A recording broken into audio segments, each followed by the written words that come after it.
Hi friends, ఈరోజు మనం coconut chutney చేసుకుంటున్నాం. చిన్న పదార్థాలు: కొబ్బరికాయ, జీలకర్ర, ధనియాలు, పచ్చిమిర్చి, కొత్తిమీర. ఇప్పుడు మనం ప్రాసెస్ చూసిద్దామా. ఒక బాండీ పెట్టుకోవాలి.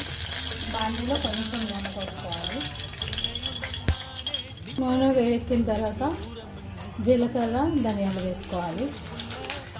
జీలకర్ర, పచ్చిమిర్చి వేసేసుకోవాలి. వేయాలి.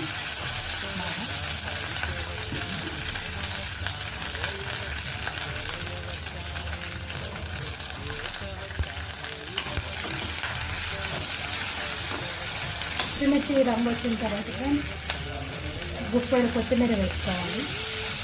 కొత్తిమీర ఫ్లేవర్ బాగుంటుంది, డైజెషన్ కూడా అవుతుంది. కట్ చేసి పెట్టుకున్న కొబ్బరి ముక్కలు